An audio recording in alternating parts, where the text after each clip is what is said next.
আসসালামু আলাইকুম সবাইকে আজকের ভিডিওতে স্বাগতম। আজকের ভিডিওতে আমি ঢাকা বোর্ড 2025 সালের পদার্থবিজ্ঞানে আসা 3 নম্বর সৃজনশীল কোশ্চেনটিকে সমাধান করব। তো চলো শুরু করা যাক। তো যে 3 নম্বর কোশ্চেন ছিল সেই 3 নম্বর কোশ্চেনের উদ্দীপকটা ঠিক এই যে তোমরা স্ক্রিনে যেটা দেখতে পাচ্ছ ঠিক এরকমই ছিল। তো আমরা এটাকে একটু পড়ি এবং বোঝার চেষ্টা করি এবং তারপর সমাধান করব।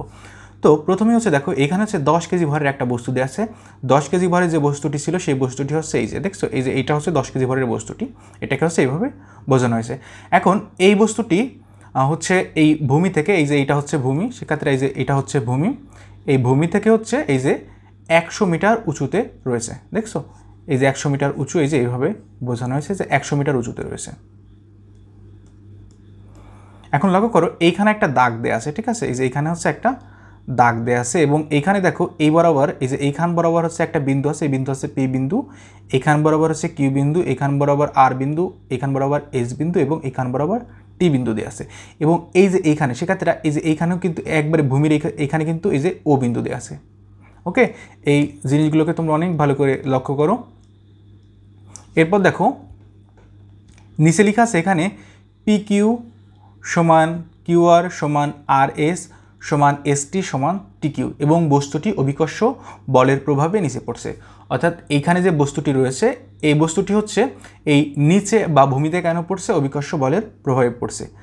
আর এই যে এরা যে সমান পি কিউ সমান কিউ আর সমান আর এস সমান এসটি সমান টিকিউ, এদের দ্বারা কী বোঝায়? দেখো এই পি থেকে ও পর্যন্ত, অর্থাৎ এই বিন্দু থেকে এইখান থেকে এই ভূমি পর্যন্ত যে দৈর্ঘ্য, এই দৈর্ঘ্য 100 মিটার। এখন দেখো এই 100 মিটারকে P Q, Q R, R S, S T, T Q এরা 5টি ভাগে ভাগ করছে না? দেখো 1 ভাগ, 2 ভাগ, 3 ভাগ, 4 ভাগ, 5 ভাগ। দেখছো 5 ভাগে ভাগ করছে। অর্থাৎ পি কিউ সমান কত? একটু বলো তো কত হবে? দাঁড়া আমি একটু মুছে নিই তারপর বলতেছি। এখান থেকে বলা যায় না শিক্ষার্থীরা যে পি কিউ সমান কিউ আর সমান আর এস সমান এস টি সমান টিও সমান 20 মিটার, এম দ্বারা 20 মিটার বোঝাচ্ছি। অর্থাৎ এদের প্রত্যেকের দৈর্ঘ্য পি থেকে কিউ এর দৈর্ঘ্য, কিউ থেকে আর এর দৈর্ঘ্য, আর থেকে এস এর দৈর্ঘ্য, এস থেকে টি এর দৈর্ঘ্য, টি থেকে এই ও এর দৈর্ঘ্য, অর্থাৎ এইখান থেকে এই যে এইটুক পর্যন্ত, এখান থেকে এই টি এর এই বিন্দু থেকে এই ও বিন্দু পর্যন্ত যে দূরত্বটা বা দৈর্ঘ্যটা বা যে উচ্চতাটা সেটা এই 20 মিটার। আশা করি তোমাদের কোনো কনফিউশন নেই। সেক্ষেত্রে আশা করি তোমাদের কোনো কনফিউশন নেই। আশা করি তোমরা এবার এই উদ্দীপকটাকে অনেক সুন্দর করে বুঝতে পারছো। এখন দেখো, এখন গ নাম্বার কোশ্চেনে কি বলা আছে? সেক্ষেত্রে গ নাম্বার কোশ্চেনে বলা আছে যে উদ্দীপকে উল্লেখিত বস্তুটি কত সময় পর ভূমি স্পর্শ করবে। কোন বস্তুটি? এই যে এই বস্তুটি আমরা জানি যে অভিকর্ষ বলের প্রভাবে নিচে পড়ছে। কিসের প্রভাবে নিচে পড়ছে? অভিকর্ষ বলের প্রভাবে নিচে পড়ছে। এখন অভিকর্ষ বলের প্রভাবে যদি নিচে পড়ে, তার নিচের দিকে একটা ত্বরণ থাকবে, সেই ত্বরণের নাম জি এবং সেই জি এর মান 9.8 মিটার পার সেকেন্ড স্কোয়ার। এটা তো আমরা সবাই জানি যে যদি কেউ অভিকর্ষ বলের প্রভাবে নিচের দিকে পড়ে তাহলে তার একটা ত্বরণ থাকবে, সেই ত্বরণের মান 9.8 মিটার পার সেকেন্ড স্কোয়ার। দেখো এই বস্তুটি, এই যে এখানে যে বস্তুটি রয়েছে, তোমাদের যদি বুঝতে অসুবিধা হয় দেখো এই যে এই বস্তুটি হাইলাইটার দিয়ে, এই বস্তুটি ভূমি থেকে কত উচ্চতায় আছে আমরা লিখে ফেলি। ভূমি থেকে এ এইচ সমান 100 মিটার উচ্চতায় আছে, ঠিক আছে? এখন এই বস্তুটি প্রথমে যেখানে ছিল, প্রথমে কিন্তু এ স্থির অবস্থায় ছিল, অর্থাৎ এর ইউ সমান 0 মিটার পার সেকেন্ড। দেখো তোমরা এখন বলবা যে এ যে স্থির অবস্থায় ছিল এটা কীভাবে বুঝবো? এটা প্রশ্নে বলা নেই, এটা আমরা ধরে নিচ্ছি যে যেহেতু এখান থেকে আমরা হিসাব করতেছি সেহেতু এই স্থির অবস্থায় ছিল, ঠিক আছে?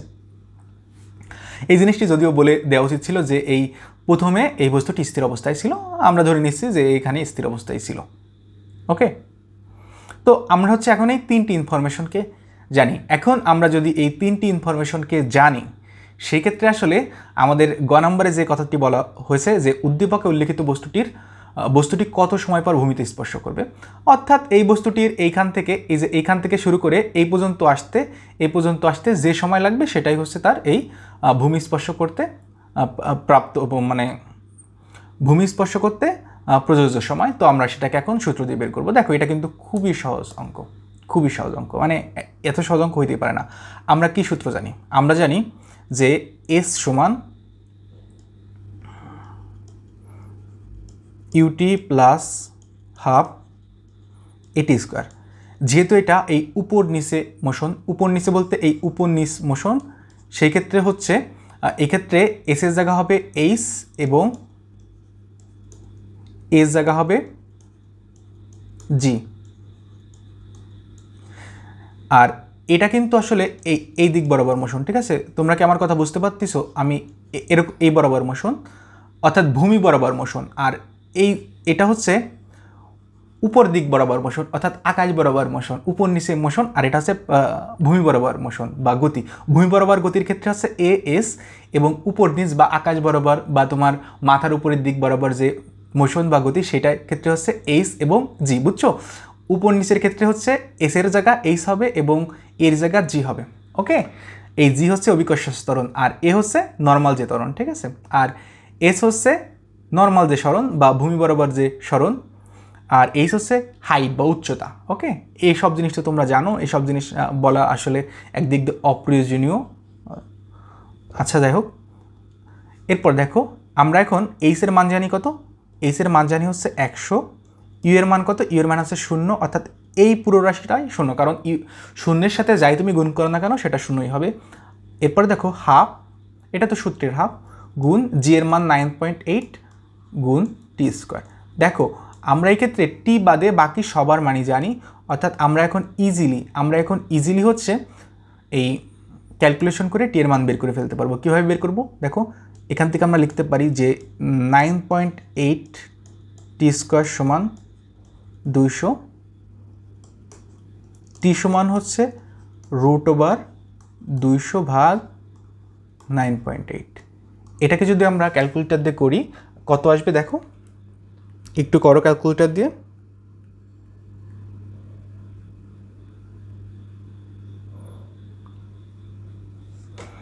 এটা করলে আসে হচ্ছে,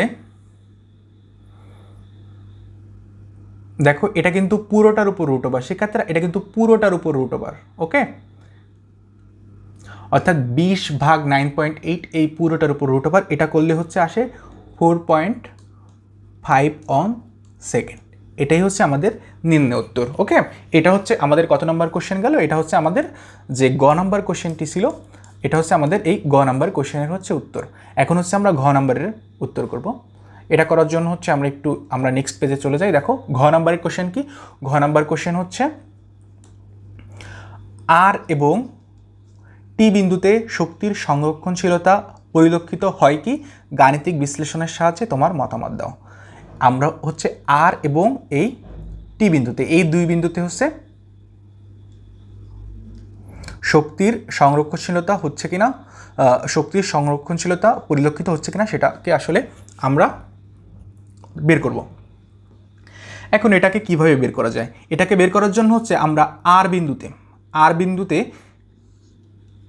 মোট শক্তি,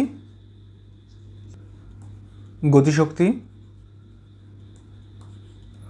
যোগ বিভব শক্তি, অর্থাৎ আমরা আর বিন্দুতে মোট শক্তি সমান গতিশক্তি যোগ বিভব শক্তি বের করব, এবং টি বিন্দুতেও সেম কাজ, যে মোট শক্তি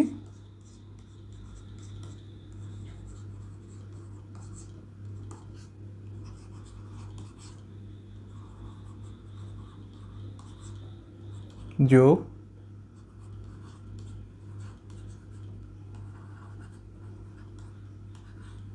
বিভব শক্তি বের করব। অর্থাৎ আমরা আর বিন্দুতে মোট শক্তি বের করব এবং টি বিন্দুতেও মোট শক্তি বের করব। যদি আর এবং টি উভয় বিন্দুতেই মোট শক্তির মান সমান হয়, সেই ক্ষেত্রে হচ্ছে আর ও টি বিন্দুতে শক্তির সংরক্ষণশীলতা পরিলক্ষিত হয়েছে। যদি আর এবং টি বিন্দুতে মোট শক্তির সমান না হয়, সেক্ষেত্রে শক্তির সংরক্ষণশীলতা পরিলক্ষিত হচ্ছে না। ওকে, আমরা বুঝতে পারছি আমরা কি করব? আমরা হচ্ছে দুইটা বিন্দুতেই মোট শক্তি বের করব। ওকে, তো আমি এটাকে মুছে দিই, কারণ এটা এখানে থাকা অপ্রয়োজনীয়। আমরা এখন আলাদাভাবে প্রত্যেকটা বিন্দুর জন্য বের করব। ওকে, তো প্রথমেই হচ্ছে আমরা আর বিন্দুর কথা কল্পনা করি। ওকে, দেখো সেক্ষেত্রে আমরা প্রথমে হচ্ছে আর বিন্দুর জন্য হিসাব করব। কোন বিন্দুর জন্য? আর বিন্দুর জন্য।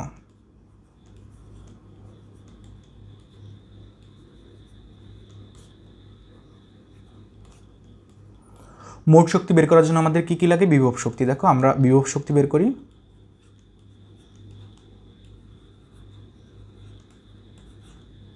বিভব শক্তি সমান কি?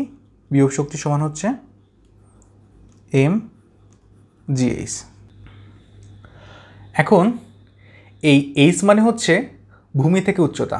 এখন এই আর বিন্দু ভূমি থেকে কতটা উঁচুতে? দেখো আর বিন্দু কিন্তু ভূমি থেকে এই যে এতখানি উঁচুতে। ওকে, এখন তোমরা জানো যে প্রত্যেকটা ভাগের মান এই পি কিউ সমান 20, কিউ আর সমান 20, আর এস সমান 20, এস টি সমান 20, টিও সমান 20, অর্থাৎ প্রত্যেকটা ভাগের মান 20 করে।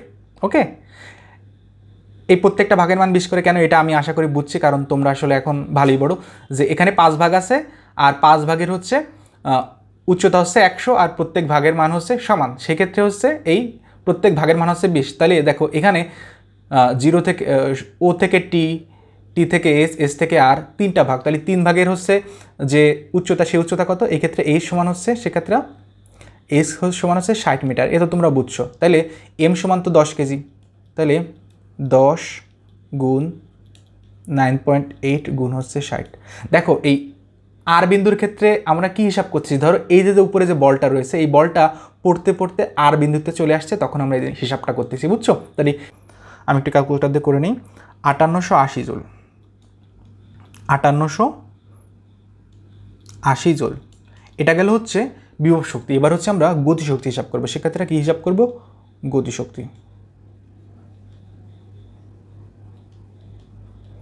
এখন গতিশক্তি হিসাব করার জন্য আমাদের লাগবে হচ্ছে হাফ mv²। এখন এখানে ভি আর, অর্থাৎ আমাদের এখন এই আর বিন্দুতে এই যে এই 10 কেজি ভরের যে বস্তুটা রয়েছে, এই বস্তুটা পড়ে যখন আর বিন্দুতে আসবে, তখন ওই বস্তুর বেগ কত হবে সেটাকে আমাদেরকে বের করতে হবে। ঠিক আছে, কারণ ওইটা ছাড়া তো আমরা ওই বিন্দুতে গতিশক্তি বের করতে পারবো না। দেখো আমরা এখন ভি আর সমান কীভাবে বের করি, দেখো লক্ষ্য করো।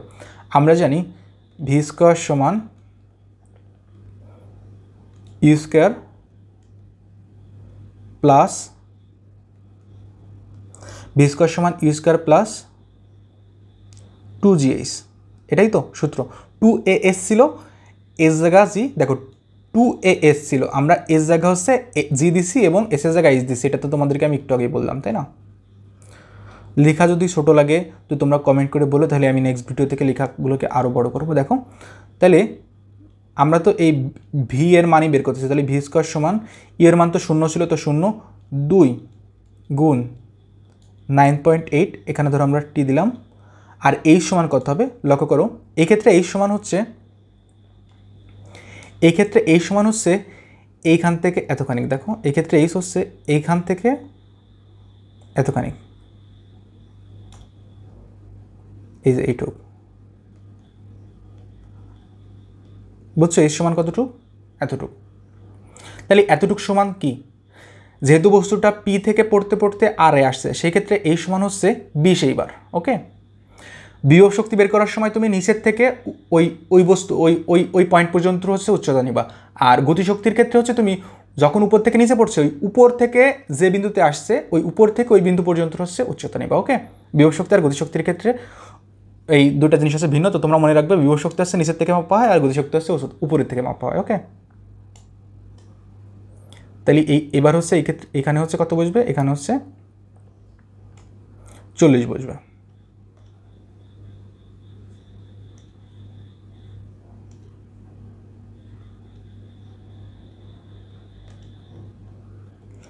তাহলে যদি আমরা বের করি তাহলে কত হয় দেখো,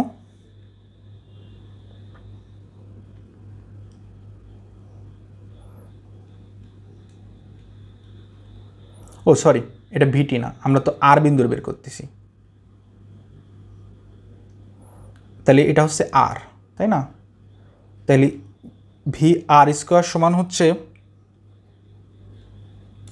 784।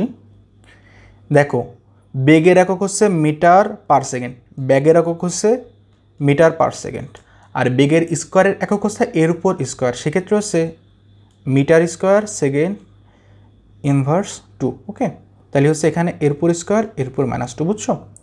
তাহলে এটা হচ্ছে ভিআর স্কোয়ার। দেখো এখন গতিশক্তি কীভাবে বের করবো, এখন ইজি, এই যে এখানে জাস্ট ভিআর বসায় দিবা, অর্থাৎ গতিশক্তি, আমরা গতিশক্তিকে কোনো নাম দিব না, গতিশক্তির কোনো নাম দেওয়া দরকার নেই, আমরা জাস্ট এমনিতে লিখে দিই গতিশক্তি সমান হাফ গুণ এম এর মান হচ্ছে কত, এম এর মান হচ্ছে আমরা দেখেছি এম এর মান হচ্ছে 10 গুণ 784। এটাকে যদি ক্যালকুলেটর দিয়ে করা হয় তাহলে দেখবা হচ্ছে আসবে 3920, আর এর একক হচ্ছে জুল। এখন এই যে আর বিন্দুতে মোট শক্তি কত, আর বিন্দুতে মোট শক্তি সমান বিভব শক্তি যোগ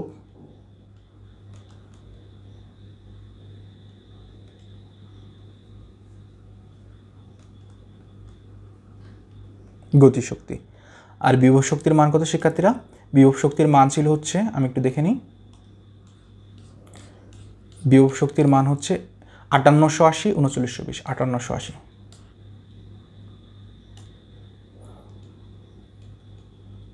5880, আর গতিশক্তির মান হচ্ছে এই যে 3920।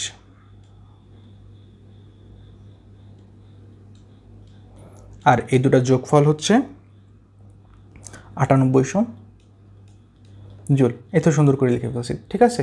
অর্থাৎ আর বিন্দুতে মোট শক্তি আর বিন্দুতে মোট শক্তি পেয়ে গেছি। এখন আমাদের কাজ কি বলতো, আমরা নেক্সট পেজে যাই। এখন হচ্ছে আমরা এই টি বিন্দুতে মোট শক্তি বের করব। ঠিক সেম প্রসেস, হুবহু সেম প্রসেস টি বিন্দুর ক্ষেত্রে। আগে যে কাজ করছি হুবহু সেই সেম কাজ, ঠিক আছে,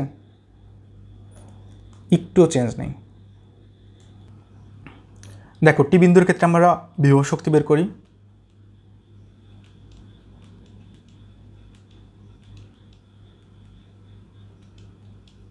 বিভব শক্তি সমান কি ছিল, mgh, তাই না? বিভব শক্তি সমান ছিল mgh। এখন দেখো m সমান কত, m সমান 10, g সমান 9.8, আর h সমান কি ছিল শিক্ষার্থীরা, h সমান ছিল হচ্ছে এই ভূমি থেকে যে উচ্চতাটা, ভূমি থেকে উচ্চতা এটা সমান হচ্ছে 20। তোমরা যদি ক্যালকুলেটর দিয়ে করো তাহলে দেখো কত আসে, ক্যালকুলেটর দিয়ে করলে দেখবা আসবে 1960 জুল। এরপর হচ্ছে আমরা এই টি বিন্দুতে গতিশক্তি বের করব।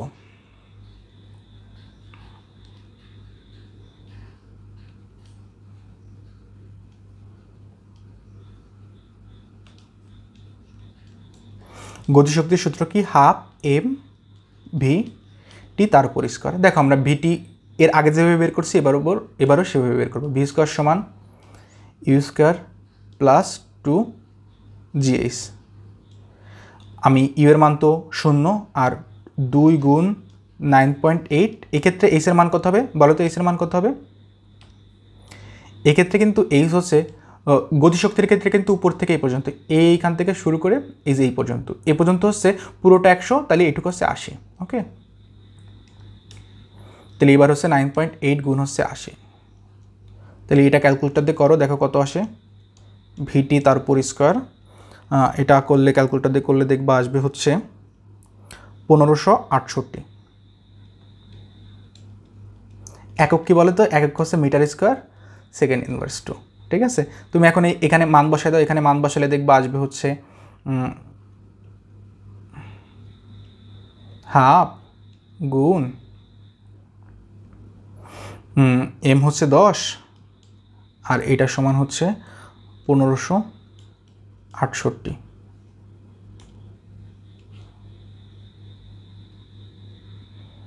দেখো এখন যদি আমরা এটাকে বসাই সমান এইটাকে গুণ করলে গতিশক্তি কত আসতেছে, দেখো গতিশক্তি আসতেছে হচ্ছে 7840 জুল। তাহলে এখন সেই আগের মতোই করতে হবে। এখন দেখো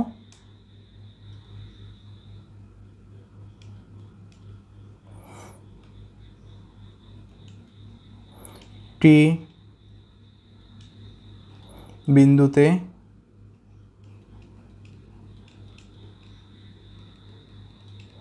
মোট শক্তি সমান বিভব শক্তি যোগ গতিশক্তি। বিভব শক্তির মান কত ছিল ধরো একটু দেখে নিই। বিভব শক্তির মান হচ্ছে এই যে বিভব শক্তির মান হচ্ছে এইখানে দেখো 1960,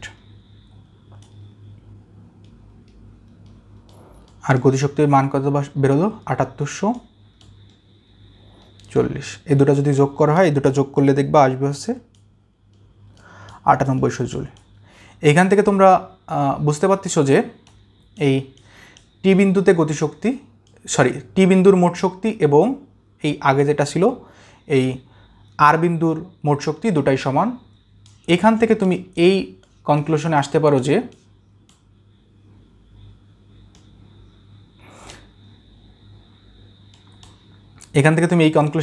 যে আর ও টি বিন্দুতে শক্তির সংরক্ষণশীলতা পরিলক্ষিত হয়েছে, যেহেতু দুই বিন্দুরই মোট শক্তি সমান। তো আজকের ভিডিওটি এই পর্যন্তই। সবাই ভালো থেকো, ধন্যবাদ সবাইকে।